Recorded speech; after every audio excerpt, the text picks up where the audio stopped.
সুপ্রশিক্ষার্থী আমার, তোমরা সকলে কেমন আছো? আমি আশা করছি তোমরা সকলে ভালো আছো, সুস্থ আছো এবং স্বাস্থ্যবিধি মেনে বাড়িতে অবস্থান করছো। প্রিয় শিক্ষার্থী, এই করোনাকালীন সময়টা তোমরা অপচয় করছো না তো? আমি আশা করি তোমরা অনেক বুদ্ধিমান এবং বুদ্ধিমানরা কখনোই সময়ের অপচয় করে না।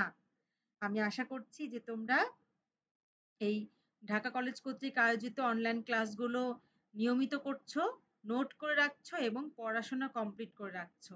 তাহলে চলো আজকে আমরা আমাদের অনলাইন ক্লাসে চলে যাই। সুপ্রিয় শিক্ষার্থী, আমার অনলাইন ক্লাসে তোমাদের সকলকে স্বাগতম। আজকের ক্লাসটি পরিচালনা করছি আমি শ্রাবণী ধর, প্রভাষক, ব্যবস্থাপনা বিভাগ, ঢাকা কলেজ, ঢাকা। প্রিয় শিক্ষার্থী, তোমরা স্ক্রিনে একটি ছবি দেখতে পাচ্ছ। ছবিতে কি দেখতে পাচ্ছ? একজন বিক্রেতা একটি পোশাক ক্রেতাকে দেখাচ্ছে এবং সে ক্রেতাকে কেনার জন্য উৎসাহিত করছে, তাই না? বুঝতে পারছো? আচ্ছা, আরেকটি ছবিতে তোমরা কি দেখতে পাচ্ছ? যে কোনো একটি মানুষের ছবি, তাই না? এবং সে কোনো একটা কিছু জয় করেছে এরকম বোঝাচ্ছে এবং তার পুরো শরীরে কি কি লেখা আছে দেখো। হাম্বল, ট্রাস্টওয়ার্থি, ওয়াইজ, হুম, তারপরে হচ্ছে trusting, thoughtful, determined, curious, valuable, তাই না? অর্থাৎ বিক্রেতা এবং তার কিছু গুণের কথা কিন্তু এখানে বলা হয়েছে। তাহলে প্রিয় শিক্ষার্থী, তোমরা বুঝতে পারছো যে আজকে আমরা কি শিখতে যাচ্ছি? আজকে আমাদের আলোচ্য সূচি কি বলতো? আজকে আমাদের পাঠ শিরোনাম কি? আজকে আমরা বিক্রয় কর্মীর আবশ্যকীয় গুণাবলীগুলো শিখব, ঠিক আছে? তাহলে প্রিয় শিক্ষার্থী, বিক্রয় কর্মীর গুণাবলী কি? সফল বিক্রয় কর্মী সেই যে সাফল্যের সাথে পেশাগত দায়িত্ব কর্তব্য পালন করে। একজন বিক্রয় কর্মীর গুণাবলী বলতে শারীরিক, মানসিক, নৈতিক, সামাজিক ও পেশাগত গুণাগুণের সমষ্টিকেই কিন্তু বোঝানো হয়। এ সকল গুণাবলীর মধ্যে কিছু আছে জন্মগত এবং কিছু আছে শিক্ষালব্ধ। অর্থাৎ বিক্রয় কর্মীর যে গুণগুলো আছে, যে গুণের মাধ্যমে ক্রেতাকে সে সহজে আকৃষ্ট করতে পারে, ক্রেতার মনে জায়গা করে নিতে পারে, সেই গুণগুলোই কিন্তু আমরা আজকে পড়ব যে কোন গুণগুলো বিক্রয় কর্মীর হওয়া উচিত। এবং এই গুণগুলো যে সে সবসময় জন্মগতভাবেই পাবে তা না, সে কিছু জন্মগতভাবে এই গুণগুলো পেয়ে থাকে, আবার কিছু সে শিক্ষার দ্বারা, শিক্ষার মাধ্যমে পেয়ে থাকে, যার জন্য যেটাকে বলা হচ্ছে যে এ সকল গুণাবলী কিছু তার জন্মগত হয় এবং কিছু আছে তার শিক্ষা লব্ধ। তো শিক্ষার্থী, তাহলে চলো আমরা এই বিক্রয় কর্মীর গুণাবলী আজকে দেখে নিই যে কোন কোন গুণাবলী একজন বিক্রয় কর্মীর থাকা আবশ্যক। আচ্ছা দেখো, প্রথমে যে গুণটার কথা বলা হচ্ছে সেটি হচ্ছে শারীরিক গুণাবলী। শারীরিক গুণাবলী কি? যা যে একজন বিক্রয় কর্মীর যে শারীরিকভাবে যে গুণাবলীগুলো থাকে, অর্থাৎ তার দৈহিক যে গুণাবলীগুলো থাকে, হ্যাঁ, সেগুলোকেই বলা হচ্ছে শারীরিক গুণাবলী।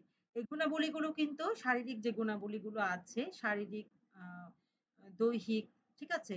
তো এই গুণাবলী কিন্তু কোনোটা দেখা যায় দৃশ্যমান, আবার কোনো কোনো গুণাবলী কিন্তু অদৃশ্যমান দেখা যায় না, ঠিক আছে?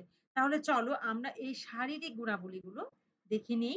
অর্থাৎ শারীরিক গুণাবলী হচ্ছে সেই গুণাবলী যেগুলো একজন বিক্রয় কর্মী সাধারণত জন্মগতভাবেই পেয়ে থাকে, ঠিক আছে? এবং সে হচ্ছে শরীরের যে দৈহিক যে গুণ এবং যেগুলো তার কর্মক্ষেত্রের উপর পজিটিভ ভাবে, ঠিক আছে, অর্থাৎ ইতিবাচক প্রভাব ফেলে, সেই গুণগুলোই আমরা বিক্রয় কর্মীর শারীরিক গুণ বলছি। তাহলে চলো প্রথমে যে গুণ সেটি হচ্ছে স্বাস্থ্য। আমরা জানি কি বলতো? আমরা জানি স্বাস্থ্যই সকল সুখের মূল, তাই না? অর্থাৎ সুস্বাস্থ্য। যদি সুস্বাস্থ্য না হয় কেউ, আমি যদি এখন অসুখে ভুগি, স্বাস্থ্যবান না হই, তাহলে কিন্তু তোমাদের ক্লাস আমি রেগুলার নিতে পারবো না। নিতে পারবো? পারবো না। আবার তোমরাও যদি সুস্বাস্থ্যের অধিকারী না হও, স্বাস্থ্যবান না হও, তোমরাও কিন্তু রেগুলার কলেজে আসতে পারবো না, ক্লাস করতে পারবো না। ঠিক তেমন ভাবে বিক্রয় কর্মী যদি সুস্বাস্থ্যের অধিকারী না হয়, সে কিন্তু ভালোভাবে ক্রেতাকে পণ্য সম্পর্কে ভালোভাবে বোঝাতে পারবে না। সে সবসময় অসুখে ভুগলে তার মেন্টালিটিও ভালো থাকবে না। অর্থাৎ বিক্রয়কর্মীর যে শারীরিক গুণ তার মধ্যে প্রধানই হচ্ছে স্বাস্থ্য। স্বাস্থ্যবান হতে হবে একজন বিক্রয়কর্মীকে। ঠিক আছে? এটি হচ্ছে ১ম শারীরিক গুণ। এরপরে বলা হচ্ছে চেহারা। যদিও চেহারা কারো হাতে থাকে না, জন্মগতভাবে এটি পেয়ে থাকে।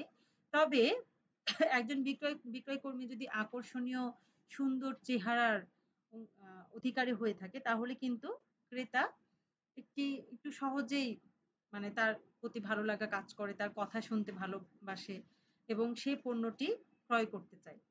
তো এজন্য দেখা যাচ্ছে যে একজন বিক্রয়কর্মী যদি সুন্দর দেখতে হয়, তার চেহারাটা যদি সুদর্শন হয়, মনকাড়া হয়, এটি কিন্তু আ কোনো পণ্য বিক্রয়ের ক্ষেত্রে ইতিবাচক একটি ভূমিকা সবসময় রাখে। ঠিক আছে? আচ্ছা এরপরে দেখো হাসি। একজন বিক্রয়কর্মী যদি সারাক্ষণ মন খারাপ করে থাকে, একদম গম্ভীরভাবে থাকে, তাহলে কি ক্রেতা তার কাছে কোনো পণ্য সম্পর্কে কোনো তথ্য তার কাছে জানতে চাইবে? বা জানতে খুব একটা আগ্রহী হবে না। আবার দেখা যাচ্ছে যে কিনতেও কিন্তু খুব একটা আগ্রহী হবে না।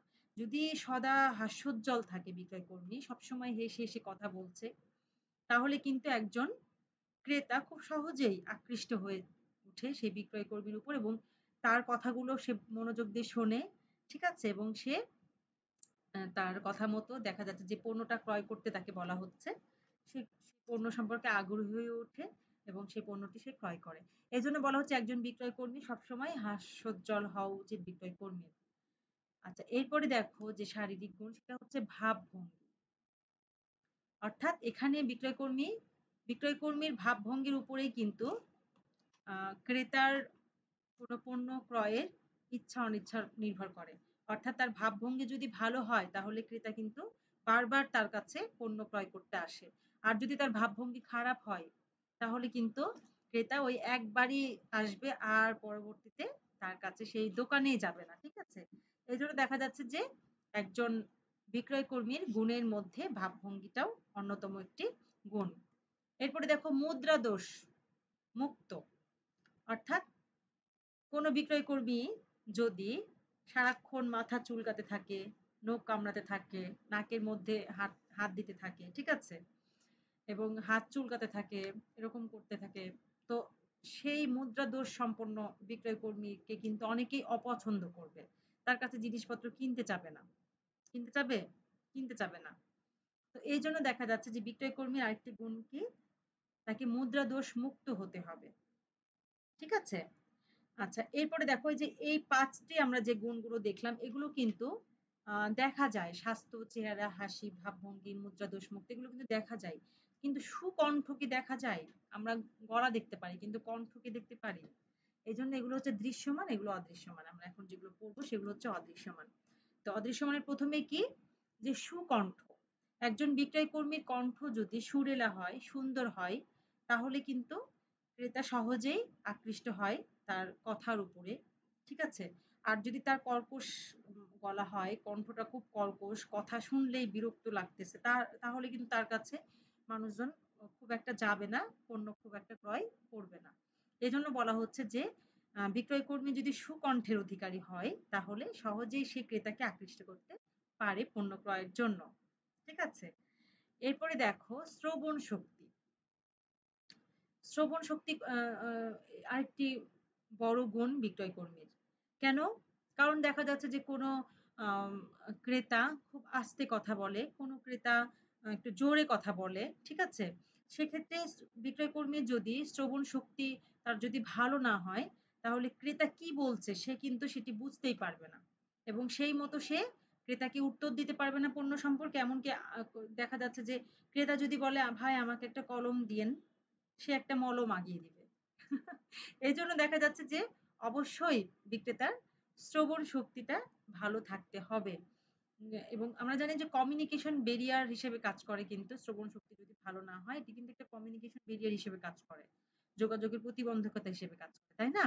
এজন্য বিক্রয় কর্মীকে অবশ্যই শ্রবণ শক্তি তার ভালো থাকতে হবে। ঠিক আছে? এরপরে দেখো দৃষ্টিশক্তি।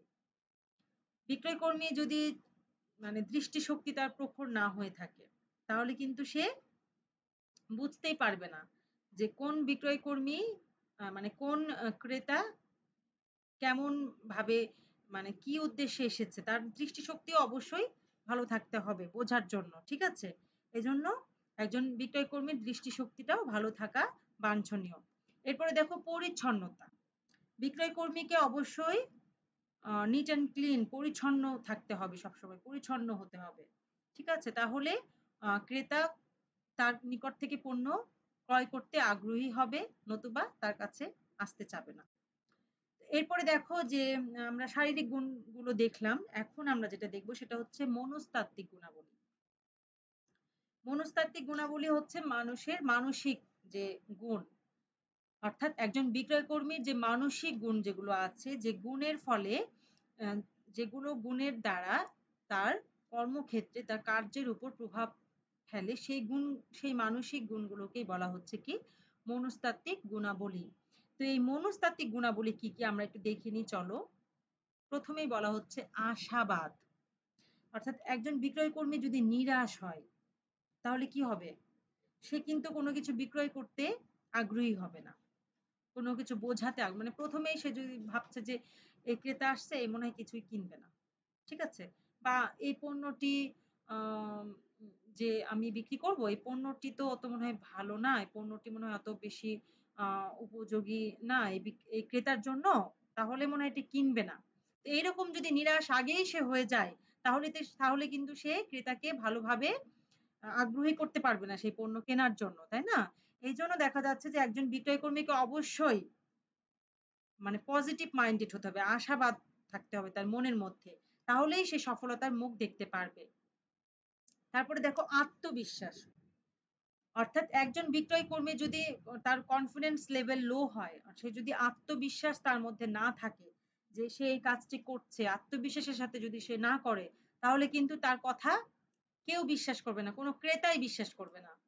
মানে বলতে পারে, "ভাই এই যে এই জামাটা যে আমি কিনবো আপনার কাছে, তো এটার কি রং উঠবে নাকি?" সে বলল যে, "আসলে এটির রং উঠতেও পারে, আবার নাও উঠতে পারে।"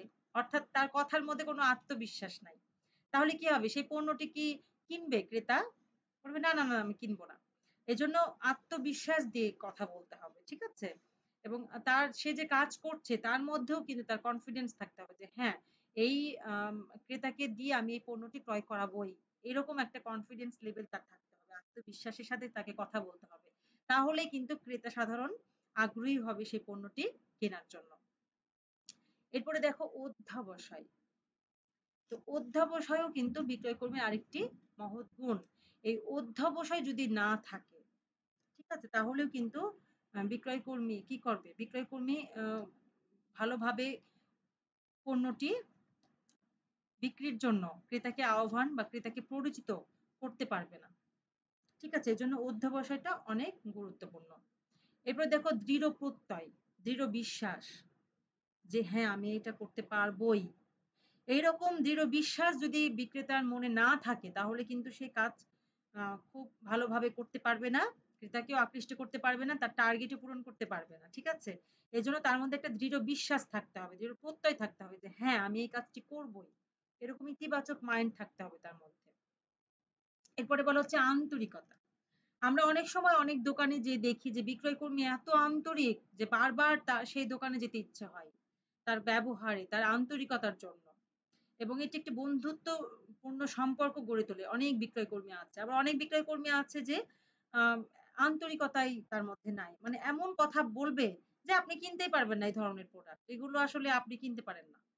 দেখা যাচ্ছে যে বিক্রয় কর্মী বলেছে ৳২০০ দাম আর ক্রেতা বলেছে ৳১০০। বলেছে, "আপনি এই পণ্য কিনতে পারেন নাকি? যান।" তো এই যে আন্তরিকতার অভাব হলে কিন্তু সেই পণ্যটা দেখা যায় যে সেই ক্রেতা কিনতো। ৳১০০ বললেও সে আরো দাম বাড়িয়ে কিনতো। কিন্তু তার কথার জন্য, আন্তরিকতা না হওয়ার জন্য সেই পণ্যটা তো কিনবেই না। পরবর্তীতে সেই দোকানেও আর যাবে না। এজন্য একজন বিক্রয় কর্মীকে অবশ্যই আন্তরিকতার সাথে ব্যবহার করতে হবে ক্রেতা সাধারণের কাছে। ঠিক আছে? এরপরে দেখো মোহনীয় ব্যক্তিত্ব।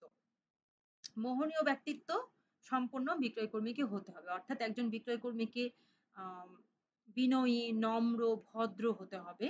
যেন সেই মোহনীয় ব্যক্তিত্বের জন্যই যেন একজন ক্রেতা বারবার তার কাছে পণ্য ক্রয় করতে আসে।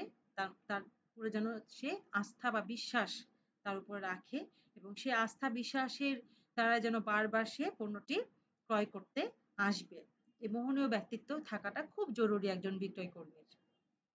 আচ্ছা, এরপরে দেখো কল্পনা শক্তি। একজন বিক্রয় কর্মীর কিন্তু অবশ্যই কল্পনা শক্তি থাকতে হবে।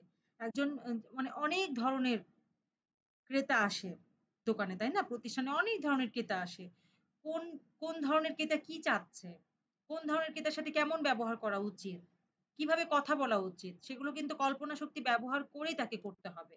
নাহলে কিন্তু সে মানে কোন ক্রেতার সাথে কেমন ব্যবহার করা উচিত সেটি কিন্তু সে করতে পারবে না। এজন্য তার অবশ্যই কল্পনা শক্তি থাকতে হবে একজন বিক্রয় কর্মীর। এটিও একটি গুণ, মানসিক গুণ। আরেকটি গুণ কি? সেটি হচ্ছে শিক্ষা।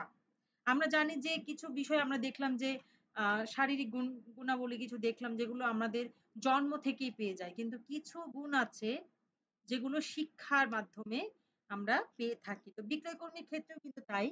যদি সে সঠিক শিক্ষা পায় তাহলে কিন্তু সে অনেক বিষয় নৈতিকতা, তারপরে বিচার বিশ্লেষণ করা, ঠিক আছে? বিভিন্ন কৌশল অবলম্বন করা এগুলো সে আয়ত্ত করতে পারবে। আর যদি শিক্ষা তার মধ্যে না থাকে তাহলে কিন্তু এগুলো সে আয়ত্ত করতে পারবে না। এজন্য একজন বিক্রয় কর্মীকে অবশ্যই শিক্ষা গ্রহণ করতে হবে, তার শিক্ষিত হতে হবে।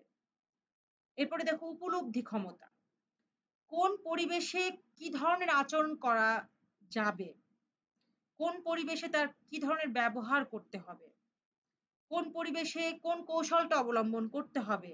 এই বিষয়ে যদি তার মধ্যে উপলব্ধি ক্ষমতা না থাকে, তাহলে কিন্তু সে কখনোই সফলতা অর্জন করতে পারবে না। এজন্য একজন সফল বিক্রয় কর্মীর অবশ্যই উপলব্ধি ক্ষমতা থাকতে হবে। আরেকটি যে মনস্তাত্ত্বিক গুণাবলী সেটি হচ্ছে প্ররোচন ক্ষমতা। অর্থাৎ কোনো ক্রেতাকে প্ররোচিত করা, কোনো ক্রেতাকে কোনো পণ্য সম্পর্কে কেনার জন্য আগ্রহী করে তোলা। সেটি কিন্তু একটি বড় গুণ। তো অনেক সময় আমরা দেখি কি বিক্রয় কর্মী এত সুন্দরভাবে প্ররোচিত করছে যে আমি ওই পণ্যটি কিনবই না। ঠিক আছে? কিন্তু তার কথা শুনে আমি কিনে ফেললাম। তো এটি হচ্ছে প্ররোচন করার ক্ষমতা। তো এই মনস্তাত্ত্বিক গুণটা অর্থাৎ প্ররোচন করার ক্ষমতা একজন বিক্রয় কর্মীকে অবশ্যই থাকতে হবে। না হলে তো আ সেই প্রতিষ্ঠানের যে পণ্য সেটি সে সফলভাবে বিক্রয় করতে পারবে না। সফল বিক্রয় হবে না। ঠিক আছে? এরপরে দেখো বিক্রয় কর্মীর আমরা ২ ধরনের গুণ দেখলাম যে শারীরিক গুণ এবং মনস্তাত্ত্বিক গুণ। এরপরে আমরা যেটা দেখছি সেটা হচ্ছে নৈতিক গুণাবলী। নৈতিক গুণাবলী কিন্তু অপরিহার্য। বিক্রয় কর্মীর যদি নৈতিক গুণাবলী না থাকে তাহলে ওই একবারই ক্রেতা যে তার কাছে পণ্য কিনবে, পরবর্তীতে আর কিনবে না। তাহলে নৈতিক গুণাবলী কি আমরা একটু দেখে নিই চলো।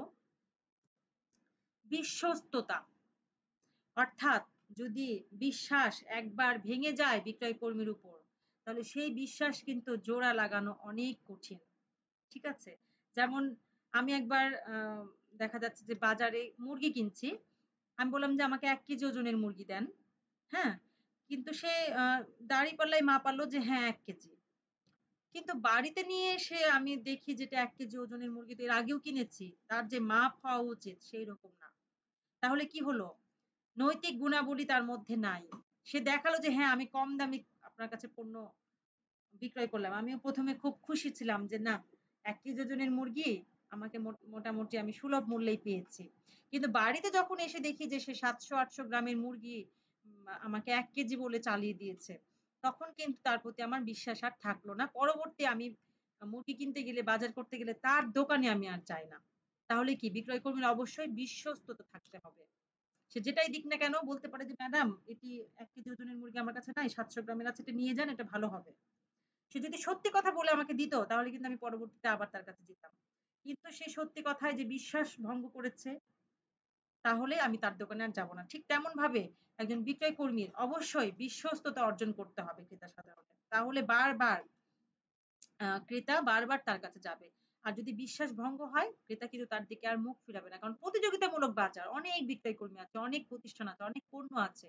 যে বিশ্বাস ভঙ্গ করেছে তার কাছে কেন ক্রেতা যাবে, তাই না? এজন্য বিশ্বস্ততা একটি মহৎ গুণ। বিক্রয় কর্মীর অবশ্যই এই গুণটা তাকে থাকতে হবে। যদি সে ক্রেতাকে আকৃষ্ট করতে চায়, যদি সে ক্রেতাকে ধরে রাখতে চায়, যদি সে বাজার ধরে রাখতে চায়, তাহলে অবশ্যই তাকে বিশ্বস্ততা অর্জন করতে হবে। এরপরে বলা হচ্ছে সত্যবাদিতা। বিশ্বস্ততা কি এমনি অর্জিত হবে? না, এমনি অর্জিত হবে না। বিশ্বস্ততা তখনই অর্জন হবে যখন সে সত্য কথা বলবে। তাহলে সত্য কথা বলাটাও কিন্তু আরেকটি নৈতিক গুণের মধ্যে পড়ে বিক্রয় কর্মীর। অর্থাৎ বিক্রয় কর্মীকে অবশ্যই সবসময় সত্য কথা বলতে হবে। তাহলে মানে একবার বিক্রিত উদ্দেশ্য না। ঠিক আছে? আমি বাজার থেকে শাড়ি কিনলাম। বলল যে, "ম্যাডাম এটা নিয়ে যান, একদম রং উঠবে না। রং উঠলে টাকা ফেরত।" সে এত সুন্দর করে বলল, আমি তো খুব খুশি হয়ে গেলাম। খুশি হয়ে শাড়িটা কিনে নিয়ে আসলাম, ২ দিন পড়লাম। তারপর যখন কাচতে গেলাম দেখি গল, গল করে রং উঠছে। তাহলে সে কি সত্য কথা বলল? ওই একবার কিনলাম, ২য় বার কি তার কথা আমি আর বিশ্বাস করব? তার দোকানে কি আর যাব? যাব না। অর্থাৎ এই সত্যবাদিতা যদি বলা হতো যে, "ম্যাডাম দেখেন এটি একটু রং উঠবে, আপনি আরেকটু দাম দিয়ে এটি কিনেন।" তাহলে কিন্তু আমি তার কথার উপরে বিশ্বাস করে আমি কিন্তু ২ টা টাকা বাড়িয়ে দিয়ে আমি অন্য প্রোডাক্ট কিনতাম। ঠিক আছে?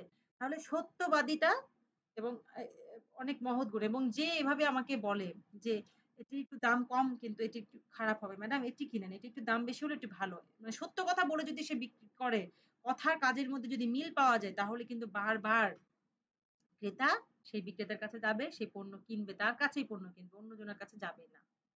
তো এজন্য দেখা যাচ্ছে যে বিক্রয় কর্মীর অবশ্যই সত্যবাদিতা হতে হবে। সত্য বা কথা বলতে হবে। এরপরে বলা হচ্ছে সততা। একই কথা। তাকে সৎ হতে হবে। তাকে যেমন সত্য কথা বলা একটি সৎ অভ্যাস। তাকে সৎ অভ্যাস তার মধ্যে রাখতে হবে। তাকে সততা, সরলতার সাথে কাজ করে যেতে হবে। ঠিক আছে? অর্থাৎ এখানে শুধুমাত্র যে সে বিক্রয় কর্মী সে মানে ক্রেতার সাথেই সততা আচরণ করবে তা না। প্রতিষ্ঠানের সাথেও সৎ থাকতে হবে। তার হিসাব সম্পূর্ণ কাজ তাকে সৎভাবে করতে হবে। তাহলেই সে সফলতার মুখ দেখতে পাবে। এরপরে দেখো নির্ভরযোগ্যতা। তার উপর একজন ক্রেতা কখন নির্ভরযোগ্য হবে? যখন সে সত্য কথা বলবে, যখন সে বিশ্বস্ততা অর্জন করবে। তখনই কিন্তু ক্রেতার নির্ভরযোগ্যতা অর্জন করতে পারবে সে। অর্থাৎ ক্রেতা তাকে নির্ভর করবে। সে যা বলবে তাই ক্রেতা বিশ্বাস করবে। যখন সে এই বিশ্বাস অর্জন করতে পারবে। এজন্য নির্ভরযোগ্যতাও তার একটি মহৎ গুণ যেটি বিক্রয় কর্মীর থাকা আবশ্যক। এরপরে দেখো মানসিক ক্ষিপ্রতা। অর্থাৎ একজন উপস্থিত বুদ্ধি মানে কোন মুহূর্তে কি ধরনের কথা বলতে হবে সেই রকম উপস্থিত বুদ্ধি। দেখা যাচ্ছে সে জানতো না সে প্রোডাক্ট সম্পর্কে। হালকা রং উঠেছে। চলে এসেছে ক্রেতা যে, "ভাই আপনার কাছ থেকে তো পণ্য নিয়ে গেলাম। দেখেন রং উঠছে জিনিসের।" ওই মুহূর্তে সেই বিক্রয়কর্মী কি ধরনের আচরণ করবে? ঠিক আছে? সেই উপস্থিত বুদ্ধিটা কিন্তু তার থাকতে হবে। সে বলবে, "ও আসলে তো আমি তো বুঝতে পারিনি। দেন আপনার পণ্য আমি ফেরত দিয়ে দিচ্ছি।" তাহলে কিন্তু বিশেষ আবার অর্জন হবে। আমি আসলে জানতে পারিনি যে রং উঠবে। আসলে কোনো মা ক্রেতা তো এটি সম্পর্কে এখনো অভিযোগ দেয়নি। তাহলে এটি হয়তোবা প্রোডাকশন এ সমস্যা হয়েছে। আমি এটি ফেরত দিয়ে আপনাকে অন্য জিনিস দিচ্ছি। একটু লস হলেও কিন্তু সে ক্রেতাকে ধরে রাখতে পারবে। এ ধরনের আচরণ করলে। উপস্থিত বুদ্ধি। আবার বলতে পারে যে, "আসলে এটি রং উঠবে এটা তো আমি বুঝতে পারিনি। হ্যাঁ, তাহলে আমি অন্য প্রোডাক্ট দিচ্ছি। এই প্রোডাক্ট আমি আর দিব না।" মানে তার কথাতে উপস্থিত বুদ্ধিতে তাকে সেই পরিবেশ তাকে কিন্তু সৃষ্টি করতে হবে। যেন সে আ মানে তার উপর বিশ্বাস যদি না হারিয়ে না যায়। সেরকম উপস্থিত বুদ্ধি দিয়ে কিন্তু তাকে কাজ করতে হবে। এটিও একটি নৈতিক গুণ। আচ্ছা, এতক্ষণ আমরা শারীরিক গুণ দেখলাম, মনস্তাত্ত্বিক গুণ দেখলাম, নৈতিক গুণ দেখলাম। এখন আমি আমরা যেটা দেখব সেটি হচ্ছে সামাজিক গুণাবলী। তাহলে একজন বিক্রয় কর্মীর কোন সামাজিক গুণাবলী থাকতে হবে? কারণ মানুষ তো সামাজিক জীব, তাই না? সমাজের বিভিন্ন মানুষের সাথে তাকে যোগাযোগ করতে হয়। বিভিন্ন মানুষের সাথে তার আচরণ করতে হয়, ব্যবহার করতে হয়। প্রতিনিয়ত তাদের সাথে ডিল করতে হয়, বিক্রয় করতে হয়। তাহলে তাদের সাথে কিভাবে আচরণ করতে হবে? কোন গুণগুলো তার রাখতে হবে? সেই সামাজিক গুণগুলো কি? আমরা একটু দেখে নিই। ১ নম্বর বলা হচ্ছে মিশুক স্বভাব। কিছু বিক্রয় কর্মী আছে এত সুন্দর আন্তরিকতার সাথে এত সুন্দরভাবে কথা বলে, মানে এত সুন্দরভাবে মিশে যায় যে মনে হয় যে সে পরিবারেরই কেউ। অর্থাৎ সে আমাকে বিশ্বাস তার করা যায়। সে আমার বিশ্বাস ভঙ্গ করবে না। সে যেটা বলছে সেটা সঠিক হবে। তার মিশুক স্বভাবের জন্য সহজেই মানুষ তার সাথে মিশে যায় এবং সহজেই সে কি চাচ্ছে সেটি বিক্রয় কর্মী জেনে যায়। যে আসলে তার চাওয়াটা কি? তার চাহিদা কি? তার চাহিদার উপর ডিপেন্ড করেই তো সে প্রোডাক্টটা তাকে দিবে। সেই প্রোডাক্ট সম্পর্কে তাকে আকৃষ্ট করবে। সে প্রোডাক্ট কেনার জন্য আগ্রহী করে তুলবে। তাহলে তো তার চাহিদাটাকে ভালোভাবে তাকে জানতে হবে। তো এইভাবে কিন্তু তাকে মিশতে হবে এবং এই মিশুক স্বভাব যদি তার মধ্যে থাকে তাহলে কিন্তু একজন ক্রেতা খুব সহজেই আকৃষ্ট হয়ে যায় তার উপর এবং সে তার কাছ থেকে কি করে? পণ্য ক্রয় করতে আগ্রহী হয়। এরপরে দেখো কথোপকথন যোগ্যতা। অর্থাৎ অনেক বিক্রয় কর্মী আছে যারা গুছিয়ে কথা বলতে পারে না। এটা হ্যাঁ দেখেন মানে একটু ভালোভাবে যে সুন্দর করে উপস্থাপন করবে কথা সেটি পারে না। তাহলে কি হবে? তার কাছে কিন্তু ক্রেতা বারবার যাবে না। আর যে খুব সুন্দর করে বুঝাতে পারে, উপস্থাপন করতে পারে, সুন্দর করে কথা বলতে পারে, কথা বলার যোগ্যতা তার যার আছে, খুব সুন্দর ভাষা শব্দ চয়ন করতে পারে, তার কাছে কিন্তু ক্রেতা বারবার যাবে। এজন্য বলা হচ্ছে যে কথোপকথন যোগ্যতাও থাকতে হবে। যেন ক্রেতা বারবার তার কাছে যায়, যেন তার সাথে একটা বন্ধুত্বপূর্ণ সম্পর্ক গড়ে ওঠে। তো অনেক বিক্রেতা আছে যে এমন কথা বলে যে এমন কথোপকথন, এমন শব্দ ইউজ করে যে সেই শব্দের জন্য তার কাছে আমরা আর যাই না। আবার এমন কিছু বিক্রেতা আছে যারা এত সুন্দর করে কথা বলে, এত শব্দচয়ন ভালো করে যে যে তার কাছে বারবার ক্রেতা যেতে চায়। এজন্য বলা হচ্ছে যে কথোপকথন যোগ্যতা থাকতে হবে একজন বিক্রেতার। এরপরে দেখো মার্জিত আদব-কায়দা। বিভিন্ন ধরনের ক্রেতা কিন্তু চাই। বিভিন্ন লেভেলের ক্রেতা চাই। তো সেই বিভিন্ন স্তরের ক্রেতা যখন যাবে তার কিন্তু প্রত্যেকটা স্তরের ক্রেতার সাথে মার্জিত আদব-কায়দা ব্যবহার করতে হবে। সালাম দিতে হবে বা নমস্কার বা আদাব দিতে হবে। ঠিক আছে? যেন বোঝা যায় যে হ্যাঁ, এই হচ্ছে একজন শিক্ষিত, নম্র, ভদ্র, মার্জিত তার ব্যবহার। ঠিক আছে? যেন সবাই তার উপরে আস্থা অর্জন করে। তার স্বভাবে যেন সন্তুষ্ট হয় ক্রেতা সাধারণ। তাহলেই কিন্তু বিক্রয়কর্মী সফলভাবে বিক্রয় করতে পারবে। এজন্য মার্জিত আদব-কায়দাও একটি অন্যতম বড় গুণ। আরেকটি দেখো রসিকতা বোধ। অনেক সময় দেখা যাচ্ছে অনেক বিক্রয়কর্মী রসের স্থলে এত সুন্দর করে কথা বলে। ঠিক আছে? রসিকতা বোধ দিয়ে এত সুন্দর মজার করে কথা বলে যে মানুষ খুব সহজেই তার আচরণের উপরে আ সন্তুষ্ট হয়ে তার কাছ থেকে পণ্য বারবার ক্রয় করে। এজন্য রসিকতা বোধও একজন বিক্রয়কর্মীর থাকা উচিত। এরপরে দেখো এতক্ষণ আমরা শিখলাম শারীরিক গুণ, মনস্তাত্ত্বিক গুণ, নৈতিক গুণ, সামাজিক গুণ। এখন আমরা যেটি শিখব সেটা হচ্ছে পেশাগত গুণাবলী।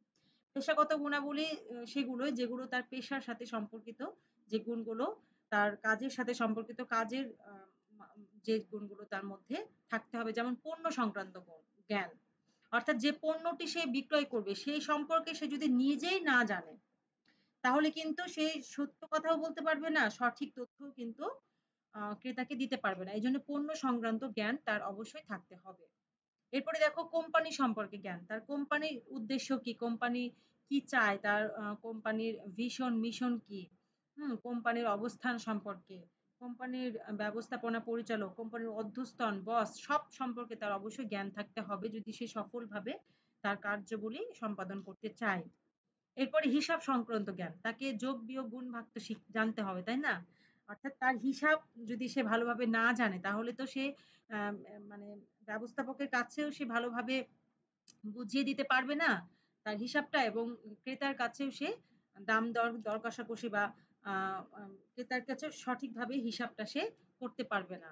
যে কতগুলো পণ্য নিল, কত টাকা হলো। সেই হিসাবটাও সে ক্রেতাকে দেখাতে পারবে না। এজন্য তার অবশ্যই হিসাব সংক্রান্ত জ্ঞান থাকা উচিত। আচ্ছা প্রিয় শিক্ষার্থী এতক্ষণ আমরা যে জিনিসগুলো শিখলাম গুণাবলী, হ্যাঁ? তো এই বিক্রয়িকতা বা এই বিক্রয়ের যে কৌশলগুলো আমরা শিখলাম গুণগুলো, এইগুলো কি জন্মলব্ধ নাকি শিক্ষালব্ধ? এটা নিয়ে কিন্তু বিতর্ক আছে। তো আসলে আমি আগেই বলেছি যে এই বিক্রেতার এই গুণগুলো কিছু জন্মলব্ধ আছে আবার কিছু শিক্ষালব্ধ আছে। তাহলে চলো আমরা দেখে নিই কোনগুলো শিক্ষালব্ধ, কোনগুলো জন্মলব্ধ। বিক্রয়িকতাকে শিক্ষালব্ধ বলার কিছু কারণ আছে, যুক্তি আছে, যেটি শিক্ষালব্ধ আমরা বলতে পারি। সেই যুক্তিগুলো কি, কি? সেই যুক্তিগুলো হচ্ছে বিক্রয় কৌশল। যেগুলো একজন বিক্রেতা শিক্ষার মাধ্যমে এই কৌশলগুলো বিক্রয়ের যে কলা কৌশল আছে, এই কলা কৌশলগুলো সে শিক্ষা নিয়ে বিভিন্ন প্রশিক্ষণ প্রাপ্ত হয়ে বিভিন্ন প্রশিক্ষণ নিয়ে সে এই কৌশলগুলো কিন্তু সে শিখতে পারে। এজন্য বিক্রয় কৌশল এগুলো হচ্ছে শিক্ষালব্ধ। বিক্রয়িতাকে শিক্ষালব্ধ বলা হয়, কারণ কি এই বিক্রয় কৌশলগুলো সে শিক্ষার মাধ্যমে অর্জন করতে পারে। এরপরে কোম্পানি সম্পর্কিত জ্ঞানও সে শিক্ষার মাধ্যমে অর্জন করতে পারে, যার জন্য বলা হচ্ছে বিক্রয়িকতা শিক্ষালব্ধ। এরপরে দেখো পণ্য সম্পর্কিত জ্ঞানও সে শিক্ষার মাধ্যমে অর্জন করতে পারে, যার জন্য বলা হচ্ছে বিক্রয়িকতাকে শিক্ষালব্ধ। এবং সততা ও সত্যবাদিতা, একজন মানুষ যখন শিক্ষিত হয়ে ওঠে, চারপাশ দেখে, তার মধ্যে নৈতিক গুণ থাকে, ঠিক আছে, তার মধ্যে নৈতিক গুণ সৃষ্টি হয় যখন সে নৈতিক জ্ঞান অর্জন করবে, শিক্ষা অর্জন করবে। তো এই সততা সত্যবাদিতাও কিন্তু এই শিক্ষার মাধ্যমে সে পেয়ে থাকে, এই জন্য বিক্রয়িকতাকে আমরা শিক্ষালব্ধ বলতেই পারি। এছাড়াও সামাজিক অনেক গুণ আমরা যেগুলো দেখলাম, সেগুলো সামাজিক যে গুণগুলো আছে, হুম, সেগুলো কিন্তু সে শিক্ষার মাধ্যমে অর্জন করতে পারে, প্রশিক্ষণের মাধ্যমে অর্জন করতে পারে। তো এই জন্য দেখা যাচ্ছে যে বিক্রয়িকতাকে আমরা শিক্ষালব্ধ বলতেই পারি। আবার বিক্রয়িকতাকে আমরা জন্মলব্ধও বলতে পারি। তার কারণ কি? তার কারণ হচ্ছে এই যে স্বাস্থ্য, সেই স্বাস্থ্য সে যতই শিক্ষা গ্রহণ করুক, এই স্বাস্থ্যবান সে শিক্ষার মাধ্যমে দেখা যাচ্ছে যে তার সম্ভব না, তার যে শারীরিক গঠন, হ্যাঁ, তো এই স্বাস্থ্যগুলো দেখা যাচ্ছে তাকে জন্মলব্ধভাবে সে পেয়ে থাকে। তারপরে চেহারাটাও সে শিক্ষার মাধ্যমে চেঞ্জ করতে পারবে না, তার সুদর্শন চেহারা যদি থাকে সেটা সে জন্মগতভাবেই সে পেয়ে থাকে। সুকণ্ঠ, যে তার কণ্ঠ কর্কশ নাকি কণ্ঠ সুন্দর আকর্ষণীয়, সেই জিনিসটাও সে কিন্তু জন্মগতভাবেই পেয়ে থাকে। এছাড়া শ্রবণ শক্তিও সে জন্মগতভাবেই পেয়ে থাকে, দৃষ্টিশক্তিও সে জন্মগতভাবেই পেয়ে থাকে। এগুলো শিক্ষালব্ধ জ্ঞান না, যার জন্য বলা হচ্ছে যে বিক্রয়িকতা জন্মলব্ধ। আচ্ছা, তাহলে এতক্ষণ আমরা শিখলাম বিক্রয়কতার আম একজন সফল বিক্রেতার গুণাবলী, ঠিক আছে? বিক্রয় কর্মীর গুণাবলী এবং বিক্রয়কতা কি জন্মলব্ধ নাকি শিক্ষালব্ধ? তাহলে প্রিয় শিক্ষার্থী, তোমাদের জন্য একটি বাড়ির কাজ আছে। তোমরা বাড়ির কাজটি লিখে নাও। অবশ্যই খাতাতে তোমরা তুলে নিবে এবং বাড়ির কাজটি করবে। একটি সৃজনশীল প্রশ্ন এবং কিছু প্রশ্ন আমি তোমাদের দিচ্ছি। দেখো, মিসেস সীমা ঢাকার গুলশানের স্বনামধন্য রূপকথা ফ্যাশন হাউস এর স্বত্বাধিকারী। তিনি তার কার্যক্রম পরিচালনার জন্য ৫ জন সুদর্শন ও স্মার্ট কর্মী নিয়োগ দেন। কর্মীদের দক্ষতার কারণে বিক্রয়ের পরিমাণ বৃদ্ধির পাশাপাশি গ্রাহকদের সন্তুষ্টি বিধান করা সম্ভব হচ্ছে। সম্প্রতি প্রতিষ্ঠানটি টেলিভিশন ও সংবাদপত্রে তার ফ্যাশন হাউসের বিপণনকৃত পণ্যের বিক্রয় বৃদ্ধির জন্য প্রচুর ব্যয় করে। এর ফলে প্রতিষ্ঠানের বিক্রয়ের পরিমাণ বৃদ্ধি পেয়েছে। এখন ১ নাম্বার জ্ঞানমূলক প্রশ্ন হচ্ছে বিক্রয়িকতা কি? নিশ্চয়ই পারবা। ২ নম্বর হচ্ছে বিক্রয়িকতা জন্মলব্ধ, ব্যাখ্যা করো। তাহলে এখানে তোমরা যদি জন্মলব্ধটা ব্যাখ্যা করতে চাও, তাহলে জন্মলব্ধের যে যুক্তিগুলো আছে সেই যুক্তিগুলো কিন্তু তোমাদের উপস্থাপন করে বিক্রয়িকতা জন্মলব্ধ ব্যাখ্যা করতে হবে। এবং গ নম্বর যে প্রশ্ন, সেটি হচ্ছে উদ্দীপকে উল্লিখিত প্রতিষ্ঠানটি বিক্রয়কর্মী নিয়োগের ক্ষেত্রে কোন ধরনের গুণাবলীর উপর গুরুত্বারোপ করেছে? তাহলে বিক্রয়কর্মী নিয়োগের ক্ষেত্রে কোন ধরনের গুণাবলী নিয়োগ করেছে? আমরা তো অনেকগুলো গুণাবলী পড়লাম। শারীরিক, মানসিক, হ্যাঁ, নৈতিক, সামাজিক, পেশাগত। তো এই গুণাবলীর মধ্যে দেখো এখানে তিনি তার কার্যক্রম পরিচালনার জন্য ৫ জন সুদর্শন ও স্মার্ট কর্মী নিয়োগ দেন। তাহলে এটি কোন গুণাবলীর মধ্যে পড়ছে? আশা করি নিশ্চয়ই পারবা। একটু আগেই তোমাদের পড়ালাম। আমি কিন্তু উত্তর সরাসরি বলে দিব না, যেহেতু তো এটা তোমাদের বাড়ির কাজ। নিশ্চয়ই পারবা। কোন গুণাবলীর উপর গুরুত্বারোপ করছে, এবং লিখে আমাকে ছবি তুলে ক্লাসের নিচে কমেন্টে দিয়ে দিবা। ঠিক আছে? আচ্ছা, এরপরে দেখো, উদ্দীপকের প্রতিষ্ঠানটির ব্যবসায় সম্প্রসারণের লক্ষ্যে যে কৌশল গ্রহণ করেছে তার যৌক্তিকতা কি? তাহলে ব্যবসায় প্রতিষ্ঠান সম্প্রসারণের কোন কৌশল অবলম্বন করেছে বলো তো? সম্প্রতি প্রতিষ্ঠানটি টেলিভিশন ও সংবাদপত্র তার ফ্যাশন হাউসে বিপণনকৃত পণ্যের বিক্রয় বৃদ্ধির জন্য প্রচুর ব্যয় করে। তাহলে এখানে কোন কৌশলটা সে অবলম্বন করেছে? গত ক্লাসে কিন্তু তোমাদের এই বিষয়ে আমি শিখিয়েছি। তাহলে গত ক্লাস যদি তোমরা করে থাকো, অবশ্যই এই প্রশ্নটি তোমরা পারবা। তাহলে প্রিয় শিক্ষার্থী, বাড়ির কাজটি তুলে নাও। হ্যাঁ, বাড়ির কাজটি খুব ভালো করে তোমরা আম সম্পাদন করবা নোট করে আমাকে, এবং যে লেকচার গুলো তোমাদের পড়ালাম সেই লেকচার গুলো অবশ্যই নোট করে রাখবা, পড়ে রাখবা, এবং যে সৃজনশীল প্রশ্ন আমি তোমাদের বাড়ির কাজ দিচ্ছি প্রতিদিন, সেই সৃজনশীল প্রশ্নগুলো অবশ্যই সলভ করে রাখবা। ঠিক আছে? এবং যদি পারো তাহলে এগুলো ছবি তুলে কমেন্টে দিয়ে দিবা। আর আমি তো ক্লাস খুললে অবশ্যই দেখবো তোমরা কে কে ক্লাস করেছো, কে কে এই বাড়ির কাজগুলো করেছো। ঠিক আছে? তাহলে প্রিয় শিক্ষার্থী, তোমরা সুস্থ থাকো, ভালো থাকো, আমার জন্য দোয়া করো, আমি তোমাদের জন্য দোয়া করি। হ্যাঁ, আজকে তো এর মাধ্যমে তোমাদের সাথে আমার শেষ ক্লাস হয়ে যাচ্ছে, যেহেতু সব টপিক শেষ হয়ে গেল। তোমরা অবশ্যই, সামনে পরীক্ষা আবার হবে, তোমরা অবশ্যই সবগুলো ক্লাস ভালো করে করে নোট করে খুব সুন্দর করে প্র্যাকটিস করতে থাকো। আর বই বারবার পড়বা। ক্লাসগুলো ভালো করে শুনবা। ঠিক আছে? তাহলে আমি আশা করছি তোমরা পরীক্ষায় ভালো করতে পারবা এবং তোমরা সবচেয়ে বড় কথা যে শিক্ষা, সেই শিক্ষার যে উদ্দেশ্য সেটা অর্জন করতে পারবা। তাহলে আজকের মতো এই পর্যন্তই। সকলকে ধন্যবাদ।